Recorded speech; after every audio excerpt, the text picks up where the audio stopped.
இப்படி முதல்ல டோக்கன் பேக்கெட்ல போயிட்டு அந்த மேரா எக்ஸைட் ரெஜிஸ்ட்ரி அப்படிங்கிற அந்த ஆப்ஷனை எப்படி போய் பார்க்கணும்? இதுதான் எல்லாருக்கும் உள்ள ஃபர்ஸ்ட் கேள்வி. ஸோ எனக்கு தெரிஞ்ச எல்லாருக்குமே மேரா எக்ஸ் டாட் மீ அப்படிங்கிற அந்த லிங்க் உங்களுக்கு கொடுத்துருப்பேன். ஸோ அந்த லிங்கை நான் உங்களுக்கு அனுப்புன முதல்ல காப்பி பண்ணணும். காப்பி பண்ணிட்டு யூ ஹாவ் டு வரேன். எங்க இருக்கு? எஸ், சார் உங்க வாய்ஸ் டிஸ்கவர் பிரேக் அப்படிங்கிற ஆச்சு. வாய்ஸ் பிரேக் வாய்ஸ் ஆகுதா? பிரேக் ஆகி வருது. ப்ராபப்ளி நெட்வொர்க் இஷ்யூ இருக்கு, வேற வழி இல்லையே, கரெக்ட் வேற இல்லையே. ஓகே, ஸோ நம்ம டிஸ்கவர் போகணும். டிஸ்கவர்ல டாப் இந்த இந்த இடத்துல நீங்க போகணும். இந்த மேராக்ஸ் அப்படிங்கிற லிங்கை நீங்க இந்த டிஆப் இடத்துல பேஸ்ட். நான் கூட நிறைய பேர் அப்படியே டச் பண்றீங்க, டச் பண்ணி முடிச்ச உடனே அது நேரம் போகும், ப்ராம்ப்ட் போகும், உங்களுக்கு டோக்கன் பேக்கெட்டோட சரியா மெர்ஜ் ஆகாது, இல்லை கனெக்ட் ஆகாது, அந்த இஷ்யூஸ்க்கு. ஸோ அதுக்கு தான் நாங்கள் என்ன பண்றோம்னு கேட்டீங்கன்னா, முதல்ல டோக்கன் பேக்கெட்டுக்கு போறதுக்கு முன்னாடி நான் கொடுத்த லிங்கை முதல்ல பிடிச்சிட்டு காப்பி பண்ணணும். அதை கொண்டு வந்து டோக்கன் பேக்கெட் ஆப் ஓபன் பண்றதுல டிஸ்கவர் அப்படிங்கிற ஆப்ஷன்ல போயிட்டு மேலே அந்த இடத்துல பேஸ்ட் பண்ணணும். இதுதான் the process of pasting the proper mesh link. So உள்ள உள்ள போறீங்க, டைப் பண்ணிட்டீங்க, முடிஞ்சு போச்சு அப்படின்னா டிஸ்கவர் போயிட்டு ஃபேவரேட்ஸ். ஆக்சுவலாக நான் ஃபேவரேட்ஸில் போட்டு வச்சிருக்கேன், அதனால நான் ஃபர்ஸ்ட் டைம் போறவங்க உங்களுக்கு ப்ளூ லிங்க் கிடைச்சிரும். அந்த ப்ளூ லிங்கை வச்சு நீங்க உள்ள போய்க்கலாம். ஸோ இப்போ நான் மேராக்ஸ்ல கனெக்ட் பண்றேன்.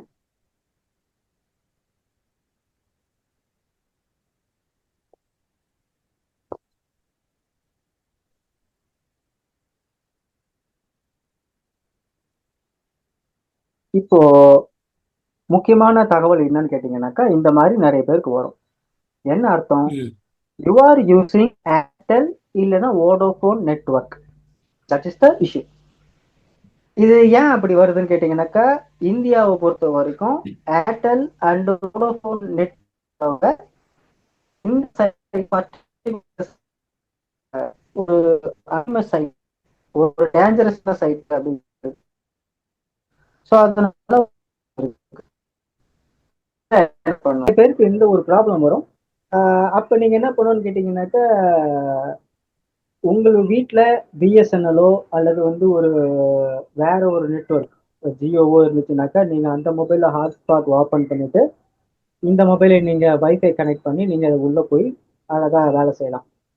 இல்ல சார், என்கிட்ட வீட்டுல வந்து வேற எந்த நெட்வொர்க்கும் இல்லை, எங்க வீட்டுல இருக்கிறவங்க எல்லாருமே வோடோஃபோன் இல்லை ஏர்டெல் தான் வச்சிருக்கோம் அப்படின்னு சொல்ற பட்சத்தில் you can use VPN. VPN சொன்னாக்கா பெஸ்ட் விபிஎன் அப்படின்னா இந்தியாவில் பொறுத்த வரைக்கும் புரோட்டான் விபிஎன் நல்லா இருக்கு. நீங்க உங்களுடைய பிளே ஸ்டோர்ல போயிட்டு புரோட்டான் விபிஎன் அப்படிங்கிறத நீங்க இன்ஸ்டால் பண்ணிக்கலாம். அதுல வந்து உங்களுக்கு ஃப்ரீயா ஜாயின் பண்ணலாம். மீன்ஸ் தட் ஃப்ரீயா நீங்க கனெக்ட் பண்ணிக்கலாம். You can join as a கெஸ்டாவும் ஜாயின் பண்ணிக்கலாம். ஜஸ்ட் நீங்க அங்க போய் கனெக்ட் பண்ணுங்க. கனெக்ட் பண்ணி முடிச்சதுக்கு அப்புறம் நீங்க உள்ள போகலாம். இப்போ நான் உள்ள போறேன் பாருங்க, ஒரு நிமிஷம் திருப்பி உள்ள போறேன். Go back.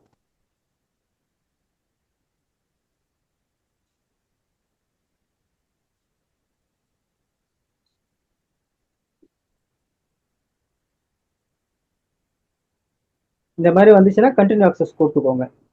இப்போ உள்ள போகுது பாருங்க, முதல்ல போகல, இப்போ போகுது. ஏன்னா முதல்ல ஏர்டெல்ல இருந்தேன், இப்போ நவ் ஜியோ ஃபைபர்ல கனெக்ட் பண்ணதுக்கு அப்புறமா இப்போ உள்ள போயிருக்கு. இப்போ நம்ம உள்ள போயிட்டோம். உள்ள போனதுக்கு அப்புறம் you have to connect your wallet. இப்போ நான் ஏற்கனவே கனெக்ட் பண்ணதுனால உங்களுக்கு இங்க காட்டுது. ஆக்சுவலா அப்படி இல்லைன்னா உங்களுக்கு அங்க கனெக்ட்னு இருக்கும். So you have to connect your wallet first. எந்த வேலட்டை கனெக்ட் பண்ணணும்? இப்போ ஒரு முக்கியமான கேள்வி இங்க வருது. சார், நான் ஒரே மொபைல்ல 3 ஐடி வச்சிருக்கேன், 3 இல்ல 1க்கு மேற்பட்ட ஐடி வச்சுக்குவோமே. இப்போ நான் எந்த ஐடியா கனெக்ட் பண்ணணும்? நீங்க அதை பத்தி கவலைப்பட வேண்டாம். உங்க மொபைல்ல எந்த வேலட்டை நீங்க பிக்னஸ்க்கும் பழைய பிக்னஸ்க்கும் கனெக்ட் பண்ணீங்களோ அந்த வேலட்டை முதல்ல கனெக்ட் பண்ணுங்க. கனெக்ட் பண்ணிட்டீங்க. ஒவ்வொரு ஒரே வேலட்ல இப்போ 3 ஐடி வச்சிருக்கீங்கன்னாக்கா 3 ஐடியும் நீங்க ஒவ்வொரு வேலட்டா கனெக்ட் பண்ணி தான் பண்ணணும். இங்க இந்த இடத்துல ஒரு வேலட்டை மட்டும் தான் கனெக்ட் பண்ண முடியும். You don't have an option of connecting multiple wallets. So ஒவ்வொரு வேலட்டா கனெக்ட் பண்ணி உங்க ஜாபை முடிச்சுக்கோங்க. இதுதான் சொல்ல வந்த விஷயம். First point. இப்போ கனெக்ட் பண்ணிட்டேன். கனெக்ட் பண்ணதுக்கு அப்புறம் என்ன சார் பண்ணணும்? இந்த ஒரு 3 லைன்ஸ் இருக்கு பார்த்தீங்களா? இந்த டாப்ல 3 லைன்ஸ் இருக்கு. அந்த 3 லைன்ஸை டச் பண்ணுங்க. டச் பண்ணீங்கன்னாக்க உங்களுக்கு இந்த மாதிரி ஒரு ஆப்ஷன் கிடைக்கும். இதுல you have to click right registry அப்படின்னு ஒரு ஆப்ஷன் இருக்கு. ஸோ ரைட் ரெஜிஸ்ட்ரி கிளிக் பண்ணுங்க. ரைட் ரெஜிஸ்ட்ரி கிளிக் பண்ணிட்டீங்கன்னாக்க உங்களுக்கு என்ன கார்டு, இப்போ நான் இதெல்லாம் ஃபில்அப் பண்ணிட்டேன் அப்படிங்கிறதுனால உங்களுக்கு ஆக்சுவலா இது வந்து வாட்ச் வேலட்ல இருக்கு, அதனால உங்களுக்கு இது காட்டாது, அதை விட்டுருங்க. பட் உங்களுக்கு இந்த டீட்டெயில்ஸ் தான் கிடைக்கும். இதுல என்னென்ன இருக்கு பாத்தீங்கன்னாக்கா, first phone number. Phone number அப்படிங்கிறது பொதுவா ஃபர்ஸ்ட் பாயிண்ட் என்னன்னு கேட்டீங்கன்னா, நம்ம பிசினஸ்ல கனெக்ட் பண்ணும்போது நம்ம எந்த ஒரு டீட்டெயில்ஸும் கொடுக்கல. we are given only the wallet and we are connected with the wallet. So நம்ம இது வரைக்கும் பிசினஸ்காரவங்களுக்கு எந்த ஒரு ஃபோன் நம்பரும் கொடுக்கல, எந்த ஒரு இமெயில் ஐடியும் கொடுக்கல, எந்த ஒரு டெலகிராம் ஐடியும் கொடுக்கல. அதனால இந்த ஆப்ஷன் நமக்கு என்னன்னு கேட்டீங்கன்னா, நீங்க எந்த நம்பர் வேணா கொடுக்கலாம், எந்த இமெயில் ஐடி வேணா கொடுக்கலாம், எந்த டெலகிராம் யூசர் நேம் வேணா கொடுத்துக்கலாம். பட் அது அக்சஸ்ல இருக்கணும். அக்சஸ்னாக்க இவங்க ஏதாவது டவுட் இருக்கு, உங்களுக்கு திருப்பி மெசேஜ் அனுப்பணும், உங்ககிட்ட இருந்து வேற ஏதாவது விவரங்கள் வேணும் அப்படின்னு சொன்னாக்க you should be available on the contact number. இப்போ நீங்க ஃபோன் நம்பர் போட்டிருக்கோம். ஃபோன் நம்பர் அப்படிங்கிறது உங்க இந்தியாவில் இருந்தா +91 போட்டுட்டு உங்களுடைய 10 டிஜிட் மொபைல் நம்பரை போட்டுக்கலாம். இதுதான் ஃபர்ஸ்ட் ஆப்ஷன். அதுல ஒரு டவுட் ஒருத்தர் கேட்டார், சார் +91 போட்டு ஒரு ஸ்பேஸ் விட்டுட்டு 5 நம்பர் போட்டுட்டு அப்புறம் ஒரு ஸ்பேஸ் விட்டுட்டு 5 நம்பர் போடணுமா, இல்ல தொடர்ந்து டைப் பண்ணலாமா? இது நீங்க எப்படி வேணா பண்ணிக்கோங்க, பட் அங்க நம்பர் சரியா இருக்கணும். +91 ஸ்பேஸ் விட்டு 5 நம்பர், ஸ்பேஸ் விட்டு 5 நம்பர் போட்டாலும் ஓகே. சார் வாய்ஸ் ஒண்ணுமே கேட்கலையே சார். கேக்குது, வாய்ஸ் கேட்கலையா? சார் கிளியரா தான் இருக்கு, கிளியரா தான் இருக்கு. தேங்க்யூ. ஸோ +91 போட்டுட்டு நீங்க ஸ்பேஸே விடாம டோட்டலா நான் அந்த 12 நம்பரையும் போட்டுறேன். ஏன்னா 10 நம்பருங்கிறது மொபைல் நம்பர், +91 அப்படிங்கிறது அந்த எக்ஸ்ட்ரா 2 நம்பர்ஸ் பிளஸ் இது எல்லாமே சேர்த்து நான் ஸ்பேஸே இல்லாம போடலாமான்னா போடுங்க. அதான் பெஸ்ட் என்ன பொறுத்த வரைக்கும். So that is the first option. So நீங்க உங்களுடைய ஃபோன் நம்பரை போட்டாச்சு. Next email ID. இமெயில் ஐடியை பொறுத்த வரைக்கும் தப்பும் தவறும் திருத்தங்கள் இல்லாமல் கரெக்டா போடுங்க. அது ஜிமெயிலா இருக்கலாம், ரெட்டிட் மெயிலா இருக்கலாம், உங்க பர்சனல் மெயிலா இருக்கலாம். நான் ஏற்கனவே சொன்ன மாதிரி நீங்க எந்த மெயில் வேணா கொடுக்கலாம், பட் அந்த மெயில் உங்களுக்கு மெயில் வந்தா நீங்க அக்சசபிளா இருக்கணும். ஸோ அதனால ரெண்டாவது நீங்க இமெயில் ஐடி போட்டாச்சு. மூணாவது டெலகிராம். இந்த டெலகிராம்ல நிறைய பேருக்கு ஒரு டவுட் இருக்கு, சார் எனக்கு டெலகிராமே இல்லையே, நான் என்ன பண்ணணும்? இது இன்னைக்கு ஒரு சொல்யூஷன் மிஸ்டர் பாலசுப்ரமணியம் சாருக்கு நான் நன்றி தெரிவித்துக் கொள்கிறேன் இந்த வாயிலாக. ஏன்னா அவர் அந்த கேள்வியை மிஸ்டர் பிராட்பிட் அப்படின்னு நம்ம பிளான் பண்ணதை கேட்கும்போது அவர் ரொம்ப தெளிவா என்ன சொல்லியிருக்காருன்னா, you can use the telephone number. உங்ககிட்ட டெலகிராமே கிடையாது, டெலகிராம் அப்படிங்கிற ஆப்ஷனே இல்லை, சில ஊர்களில் டெலகிராமே யூஸ் ஆக முடியாது, because it is already burnt in some countries. அப்படிங்கிற பட்சத்தில் நீங்க அந்த இடத்துல you can use the mobile numbers. அப்ப எனக்கு டெலகிராமே எனக்கு வேண்டாம் சார், எனக்கு டெலகிராம் பிடிக்காது, நான் டெலகிராம் யூஸ் பண்ண போறதே கிடையாதுங்கிறவங்க you can give the mobile number there. எங்க இந்த இடத்துல யூசர் நேம் அப்படிங்கிற இடத்துல மறுபடியும் +91 போட்டு உங்க மொபைல் நம்பரை கொடுத்துக்கோங்க. நாலாவது வாட்ஸ்அப். வாட்ஸ்அப்பும் அதே மாதிரி +91 நான் சொல்றேன், இந்தியாவில் இருக்கிறனால +91 சொல்றேன். ரகு பொறுத்த வரைக்கும் அவரு பிரான்ஸ்ல இருக்காருன்னா பிரான்ஸோடைய கோடு போடணும். அது மாதிரி யார் யார் எந்தெந்த ஊர்ல இருக்கீங்களோ, மலேசியாவில் இருக்கிறவங்க மலேசியன் கோடு போட்டுக்கோங்க. But the mobile number should be with country code. அது எல்லாத்துலயும் ஃபோன் நம்பர்லயும் சரி, வாட்ஸ்அப் நம்பர்லயும் சரி. In fact if you are going to use டெலகிராம்ல கூட நான் மொபைல் நம்பர் தான் சார் போட போறேன் நீங்க ஆப்ஷன் எடுத்தீங்கன்னா அங்கேயும் நீங்க கண்ட்ரி கோட் தான் போடணும், கண்ட்ரி கோட் போட்டு தான் போடணும். ஸோ இதுதான் வந்து ஃபர்ஸ்ட் ஆப்ஷன், ஃபர்ஸ்ட் ஸ்டேஜ். இந்த ஸ்டேஜ் முடிச்சிட்டீங்கன்னாக்கா நீங்க வந்து இந்த இடத்துல யூ ஹவ் டு எல்லாம் 1க்கு 4 முறை தப்பு இல்லாம பண்ணிருக்கீங்களான்னு பார்த்துக்கோங்க. இதுக்கு தான் நான் ஒரு சஜஷன் சொன்னேன். என்னன்னு சொன்னேன்னா, எல்லா மொபைல்லையும் நோட்ஸ் அப்படிங்கிற ஆப்ஷன் இருக்கும். அந்த நோட்ஸ் அப்படிங்கிற ஆப்ஷன்ல எல்லாமே டைப் பண்ணிக்கோங்க. அங்கேயே எல்லாத்தையும் திருத்தங்கள்லாம் பண்ணிடுங்க. அதுக்கப்புறம் இங்க வந்துட்டு அந்த காப்பி அண்ட் இங்க பேஸ்ட், காப்பி பேஸ்ட் அப்படின்னு சொல்லி 4 காப்பி 4 பேஸ்ட் பண்ண போறீங்க. அவ்வளவுதான். பண்ணிட்டு சப்மிட் இன்ஃபர்மேஷன். இந்த சப்மிட் இன்ஃபர்மேஷன் பண்ணிட்டீங்கன்னா உங்க வேலை ஃபர்ஸ்ட் ஸ்டேஜை நம்ம கம்ப்ளீட் பண்ணிட்டோம் அப்படிங்கிறது ஆப்ஷன். இது கம்ப்ளீட் ஆனா எப்படி வரும்? இப்ப நம்ம கொடுத்த டேட்டாலாம் உள்ள போயிடுச்சு. ஃபர்ஸ்ட் ஸ்டேஜ் நம்ம எப்படி சார் கம்ப்ளீட் பண்ணிட்டோம் அப்படின்னு நமக்கு தெரியும் அப்படின்னு கேட்டீங்கன்னா, இருங்க நான் வந்து வாட்ச் வேலட்ல இருந்து வெளியே வந்துட்டு I will go live. Live இப்ப தெரியுதா? So now it is connected. Now it is connected. நான் ஏற்கனவே இதை ஃபில்அப் பண்ணிட்டேன் அப்படிங்கிறதுனால நான் மறுபடியும் அந்த 3 லைன்ஸை டச் பண்றேன். லாஸ்ட்ல டச் பண்ணிட்டு ரைட் ரெஜிஸ்டருக்கு போறேன். ரைட் ரெஜிஸ்டர் போய் பார்த்தீங்கன்னாக்கா இந்த மாதிரி இருக்கும். So already it is field, எல்லாமே ஃபில்டு இந்த மாதிரி தான் இருக்கும். நீங்க ஏன் தைரியமா காட்டுறேனாக்கா அங்க நிறைய ஸ்டார்ஸ் இருக்கு. ஸோ நான் எந்த நம்பரை போட்டிருக்கேன், எந்த மொபைல் நம்பர் கொடுத்துருக்கேன், எந்த இமெயில் ஐடி கொடுத்துருக்கேன்னு உங்களுக்கு தெரியாது. எனக்கு மட்டும் தான் தெரியும். இன்ஃபேக்ட் எனக்கும் தெரியாதுன்னு சொல்லக்கூடாது, எனக்கு தெரியும், உங்களுக்கு தெரியாது. ஸோ இங்க ஒரு முக்கியமான ஒரு விஷயம் கொடுத்துருக்காங்க. இதுக்கு தான் நான் வரேன். we are having 5 stages. 5 stage இருக்கு. அதுல ஃபர்ஸ்ட் ஸ்டேஜை கம்ப்ளீட் பண்றதுக்கு அவங்களுக்கு 1ல இருந்து 3 நாட்கள் தேவைப்படும் அப்படின்னு போட்டிருக்காங்க. ஸோ ஃபர்ஸ்ட் ஸ்டேஜ் முடிச்சதுக்கு அப்புறமே நமக்கு எல்லாமே வந்துருமானா இல்லை. ஸோ நம்ம we are going to complete the first stage. It will take 1 to 3 days. முக்கியமா அடுத்த விஷயம் என்னன்னு கேட்டீங்கன்னாக்கா, இந்த இது வந்து எத்தனை நாளுக்கு இருக்கும் அப்படின்னு பார்த்தா நவம்பர் 30 வரைக்கும் உங்களுக்கு அவைலபிலிட்டி இருக்கு.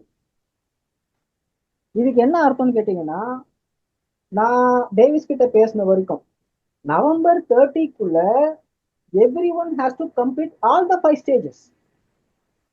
நான் நவம்பர் 30 வரைக்கும் டைம் இருக்கு, நான் நவம்பர் 29ஆம் தேதி போய் நான் வந்து ஃபர்ஸ்ட் ஸ்டேஜ் பண்ணிக்கிறேன்னாக்கா then you are wasting your time. ஏன்னா உங்களுக்கு டைம் இருக்காது. நீங்க இப்ப ஆரம்பிச்சீங்கன்னா நவம்பருக்குள்ள நீங்க 5 ஸ்டேஜ் முடிப்பதற்கான வாய்ப்புகள் இருக்கு அப்படிங்கிற மாதிரி சொல்றாங்க. பட் அவர் சொல்றது நவம்பருக்குள்ள முடிச்சிருங்கன்னு தான் சொல்றாரு. இதுல இன்னொரு சந்தேகமும் நிறைய பேர் கேட்டாங்க என்கிட்ட, சார் நவம்பர் 30 வரைக்கும் அவங்க இதை க்ளோஸ் பண்ணாம வச்சிருக்கேன்னு சொல்றாங்க, அப்ப நவம்பர் 30க்கு அப்புறமா தான் நமக்கு அந்த பழைய பேமெண்ட்லாம் வருமா அப்படிங்கிற ஒரு கேள்வி இருந்துச்சு. அதையும் டேவிஸ் கிட்ட கேட்டேன். இல்ல, இது வந்து ஈச் அண்ட் இண்டிவிஜுவல் பெர்ஃபார்மன்ஸை பேஸ் பண்ணி தான் போகுது அப்படிங்கிறதுனால ஒருவேளை இவங்க ஒரு 15 டேஸ் ஒவ்வொரு ஸ்டேஜுக்கும் ஒரு 3 டேஸ் 5 டேஸ் இல்லை ஒரு வாரம் கூட வச்சுக்கோமே. 5 ஸ்டேஜ்னாக்கா 5 வாரம். 5 வாரம் நீங்க ப்ராம்ப்டா முடிச்சிட்டீங்கன்னாக்கா 6வது வாரத்துல இருந்து உங்களுக்கு பேஸ் பை பேஸ் உங்களுக்கு பேமெண்ட் ரிலீஸ் ஆகும் அப்படின்னு சொல்லியிருக்காங்க. பேமெண்ட்டும் கூட உங்களுக்கு பல்கா ஒரே டைம்ல வராது. It is also going to be on a part by part basis. அது எங்க சார் இருக்கு? இந்த அப்படியே நம்ம கீழே வருவோம். இந்த ஃபர்ஸ்ட் ஸ்டேஜ் முடிச்சதுக்கு அப்புறம் செகண்ட் ஸ்டேஜ் இதுல இந்த query மை லீகல் ரைட்ஸ் அப்படிங்கிற இந்த இடத்துல தான் நாம நம்மளுடைய பிட்னஸ் பழைய லூப் சி, அப்புறம் நம்ம நோடு ஏதாவது வாங்கியிருந்தோம்னா நோடோடைய டீட்டெயில்ஸு, நம்மளுடைய ரைட்ஸு, இதெல்லாம் இங்கே தான் தெரியும். இங்கே தான் நம்ம அதை கொடுக்க போகிறோம். பட் அது எப்படி கொடுக்க போகிறோம் அப்படிங்கிறது அது ஓப்பன் பண்ண தான் தெரியும். அது நம்ம வேலட் அட்ரஸ் கேட்க போகிறாங்க. But it is already wallet கனெக்டட்னு சொல்லும்போது வேலட் அட்ரஸ் கேட்பதற்கு வாய்ப்பு இல்லை. பட் வேற ஏதாவது கேட்குறாங்களா, அந்த அந்த டிரான்சாக்ஷன் ஐடி நம்பர் இல்லை பிளாக் நம்பர் அதை மாதிரி ஏதாவது கேட்பாங்களா அப்படிங்கிறது எனக்கு ஐடியா இல்லை. செகண்ட் ஸ்டேஜ் திறக்கட்டும். திறந்த உடனே நம்ம இதே மாதிரி ஒரு ஜூம் வச்சு நம்ம அது எப்படி ஃபில்அப் பண்றது அப்படின்னு நான் சொல்லி கொடுக்குறேன். 3வது வியூ வெரிஃபிகேஷன் ரிசல்ட் அப்படிங்கிறாங்க. இதை பத்தி எனக்கு இப்போதைக்கு ஐடியா இல்லை. பட் 4வதா சூஸ் காம்பன்சேஷன் பிளானுங்கிறாங்க. பார்த்தீங்களா, இதுல வந்து அவர் டேவிஸ் என்ன சொல்லியிருக்காருன்னா, நீங்க பிட்னஸ் லூப் சில போட்ட அந்த அமௌண்ட் உங்களுக்கு ஸ்டேபிள் காயினா, அதாவது யூஎஸ்டிசி இல்லைன்னா யூஎஸ்டிடியா வேணுமா, இல்ல எம்இஎக்ஸ் காயினா வாங்கிக்க போறீங்களா அப்படிங்கிற அந்த ஆப்ஷன் கொடுக்க போறதா சொல்லியிருக்காங்க. அது நம்ம அந்த டைம்ல பாத்துக்குவோம். காயின் ரேட் அதிகமா இருந்தா காயின் வாங்கிக்குவோம். இல்ல நமக்கு ஸ்டேபிள் காயினே வாங்கி வச்சுக்கோன்னா யூஎஸ்டிசி கூட வாங்கிக்கலாம். ஸோ கடைசி ஸ்டேஜ் பாத்தீங்கன்னா இதெல்லாம் முடிச்சதுக்கு அப்புறம் ரிலீசிங் ப்ராசஸ். இதுதான் இங்க சொல்லியிருக்காங்க பேஸ் ரிலீஸ் அப்படின்ட்டு. பேஸ் ரிலீஸ்னா இப்ப என்கிட்ட வந்து ஒரு $1000 உள்ள மாட்டிக்கிட்டு இருக்கு அப்படின்னு சொன்னாக்கா 2 ஆர்டர் வச்சிருக்கேன், 500 2 ஆர்டர் இருக்குன்னா ப்ராபபிளி ஒரு ஆர்டர் கொடுப்பாங்க, ஒரு ஆர்டர் ஹோல்டு பண்ணுவாங்க, அது கொஞ்சம் டைம் கழிச்சு கிடைக்கும் அப்படிங்கிற அந்த ஆப்ஷன் தான் அவங்க சொல்றதா எனக்கு தோணுது. பட் இதெல்லாம் வந்து இல்யூஷன்ல பேச வேண்டாம், ரியாலிட்டியில பேசுவோம். இப்போதைக்கு இதுதான் அவங்க சொல்லியிருக்காங்க. ஸோ நம்ம எப்படி வந்து நம்ம இந்த ஸ்டேஜ் ஒன்னை கம்ப்ளீட் பண்ணணும் அப்படிங்கிறத நான் சொல்லி கொடுத்துருக்கேன். வேற ஏதாவது நான் க்ளோஸ் பண்ணிக்கிறேன். என்னுடைய இந்த பிரசங்கம் முடிஞ்சிருச்சு. இதுக்கப்புறம் கேள்வி பதிலுக்கு வருவோம். சொல்லணும்னாக்கா ஜஸ்ட் ஒரு 2 மினிட்ஸ் எடுத்துக்கிறேன். நமக்கு மேரா எக்ஸ் லிங்க் அப்படின்னு ஒரு ஆப்ஷன் கொடுத்துருக்காங்க. நம்மளுடைய பழைய fitness loop and loop C அப்படின்னு ஒரு வேலெட் வச்சிருக்கோம். அந்த வேலெட்ல தான் நம்ம பணத்தை போட்டிருக்கோம். அதுதான் இப்போ பிளாக் ஆகி நிற்குதுங்கிறது உங்களுக்கு தெரியும். அந்த அமௌண்ட்டை, அந்த வேலெட்டோடைய என்டையர் அமௌண்ட்டையும் மேரா எக்ஸ்ல டேட்டா டிரான்ஸ்ஃபர் பண்ணாங்க. அதை டிரான்ஸ்ஃபர் பண்ணதுக்கு ஒரு 2 months ஆச்சு. அதை டிரான்ஸ்ஃபர் பண்ணது சரியா இருக்கா அப்படின்னு செக் பண்றதுக்கு ஒரு வேலிடேஷன் சொல்லிட்டு ஒரு 45 days எடுத்துக்கிட்டாங்க. இப்போ எல்லா வேலிடேஷனும் முடிஞ்சிட்டு ரைட் ரெஜிஸ்ட்ரி அப்படிங்கிற அந்த ஆப்ஷனை ஓபன் பண்ணியிருக்காங்க. இதுல 5 நிலைகள்ல நாம சில டேட்டாஸ் கொடுக்கணும். ஃபர்ஸ்ட் வந்து அவங்க கேட்டிருக்கிறது பர்சனல் டீடைல்ஸ் கேட்டிருக்காங்க. ஸோ அதை நம்ம கொடுக்குறோம். அதுல என்னென்ன கேட்டிருக்காங்கன்னு கேட்டீங்கன்னாக்கா மொத்தம் 4 விதமான முக்கிய டேட்டாஸ் கேட்டிருக்காங்க. நம்பர் 1 ஃபோன் நம்பர், 2வது இமெயில் ஐடி, 3வது டெலகிராம் யூசர் நேம், 4வது வாட்ஸ்அப் நம்பர். டெலகிராம் ஐடி அப்படின்னா டெலகிராம் இல்லாதவங்க டெலகிராம் ஐடியோடைய இடத்துல உங்களுடைய மொபைல் நம்பரை திருப்பி போட்டுக்கலாம் அப்படின்னு சொல்லி ஒரு ரீசெண்டாக வந்திருக்கிற அப்டேஷன். ஸோ இதை பண்ணிட்டு ஃபர்ஸ்ட் ஸ்டேஜ் நீங்க முடிச்சுக்கோங்க. ஃபர்ஸ்ட் ஸ்டேஜ் கம்ப்ளீட் ஆகிறதுக்கு 1 to 3 days ஆகும்னு சொல்லியிருக்காங்க. செகண்ட் ஸ்டேஜ் அதுக்கப்புறம் தான் அன்லாக் ஆகும் அப்படின்னு சொல்லியிருக்காங்க. ஸோ இதுதான் நீங்க கேட்ட அந்த கோர்வையான சம்மேஷன்.